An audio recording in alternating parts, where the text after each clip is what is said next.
அடுத்த ஒரு important question வந்து சோலார் பவர் பிளான்ட். இது ஆக்சுவலாக நம்மளுக்கு ஜென்ரலாக தெரியக்கூடியது தான். ஒரு சோலார் பேனலில் அந்த பேனலில் சின்ன சின்ன அரேஸ் இருக்கும். அது பேர் அரேஸ்ன்னு சொல்லுவாங்கல்ல. சோலார் பேனல்ஸில் சின்ன சின்ன ஒரு இது பாக்ஸாக இருக்கும். அந்த ஒரு பாக்ஸ்லையும் என்ன ஆகும்னா, இந்த சன்லைட் ரேஸ் படுறப்போ அதை அப்சர்வ் பண்ணி அது வந்து என்ன பண்ணணும், டிசி கரண்ட்டாக மாற்றி கொடுக்கும். ஓகேங்களா. இதுதான் வந்து சோலார் பேனல். அந்த டிசி கரண்ட் வந்து என்ன பண்ணணும், மேக்ஸிமம் பவர் ட்ராக்குன்னு சொல்லிட்டு எம்பிபிடின்னு ஒன்று இருக்கும். அது என்ன பண்ணணும்னா, மறுபடியும் இன்வெர்ட்டருக்கு அந்த மேக்ஸிமம் எல்லாத்தையும் கலெக்ட் பண்ணி இந்த சின்ன சின்ன அரே எல்லாத்தையும் கனெக்டடாக வச்சுருப்பாங்க. கனெக்டடாக வச்சுட்டு அதுலேருந்து வரக்கூடிய மேக்ஸிமம் இதை வந்து தான் என்ன பண்ணும், அந்த ட்ராக்கர் எடுத்து அதை வந்து டிசிலேருந்து ஏசியாக கன்வெர்ட் பண்ணும். ஓகேங்களா. டிசி கரண்ட்லேருந்து ஏசி கரண்ட்டாக கன்வெர்ட் பண்ணி அதுதான் நம்ம என்ன பண்ணுவோம், லோடு நமக்கு தேவையானதை யூஸ் பண்ணுவாங்க. அப்போ இதே என்ன பண்ணுவாங்க, இப்போ க்ளவுடி டைமாக இருக்கும், அதே நேரத்தில் நைட் டைமாக இருக்குன்னு அப்போ நம்ம அந்த இது யூஸ் பண்ணோம் அப்படின்னா சேவ் பண்ணி வச்சுப்பாங்க. அது பேட்ரி மூலமாக சேவ் பண்ணி வச்சுட்டு அதை என்ன பண்ணுவாங்க, மறுபடியும் நம்ம ரீயூஸ் பண்ணிக்கலாம். ஓகேங்களா.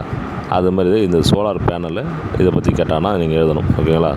அதாவது இது சிம்பிள் தான். சோலார் பேனலு, அடுத்து பார்த்திங்கன்னா maximum MPPT, DC converter, DC and AC, DC to AC converter. ஓகேங்களா. அது பேட்ரி, டிரான்ஸ்ஃபார்மர். இதுதான் வந்து பார்த்திங்கன்னா இதோட செட்டப். இது வந்து பார்த்திங்கன்னா ஒன் ஆஃப் த கன்வென்ஷன் நான் கன்வென்ஷன் சொல்கிறோம்ல, அதில் ஒரு டைப் இது. இதில் வந்து பார்த்திங்கன்னா சோலாருன்றது நம்ம எடுக்க நம்மளுக்கு திரும்ப கிடச்சிட்டே இருக்கும். இப்போ இதே கோல் இதெல்லாம் வந்து பார்த்திங்கன்னா நம்ம நான் ரினோவபிள், ஒன்ஸ் எடுத்துகிட்டு அது கிடைக்காது. ஓகேங்களா. இதெல்லாம் வந்து பார்த்திங்கன்னா ரினோவபிள் ப்ராசஸ் சொல்லுவாங்க. ரினோவபிள் அல்லது நான் கன்வென்ஷனல் ப்ராசஸ் சொல்லுவாங்க. இதுவும் ஒரு இம்பார்ட்டன்ட் கொஷின் தான். சோலார் பற்றி கேட்டால் இந்த டயக்ராம் வரைஞ்சி இந்த பார்ட்ஸ் எடுத்து நீங்கள் எழுதணும். ஓகேங்களா. தேரி நீங்கள் ஓனாகட்டும், நீங்கள் உங்களோட ஓன் கரண்டாக கூட எழுதலாம். பட் மெயின் காம்பனன்ட்ஸ் எதுன்னு சொல்லி பார்த்துக்கங்க.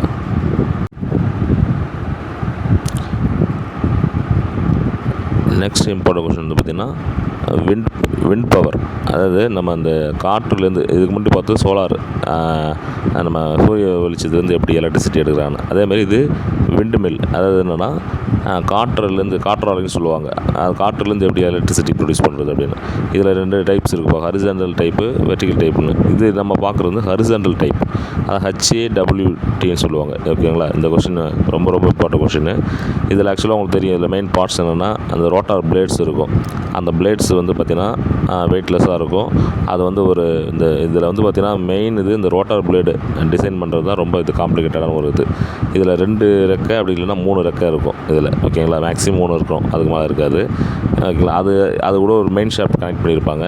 அந்த மெயின் ஷாஃப்ட்டில் ஒரு கியர் பாக்ஸ் ஒன்று கனெக்ட் பண்ணியிருப்பாங்க.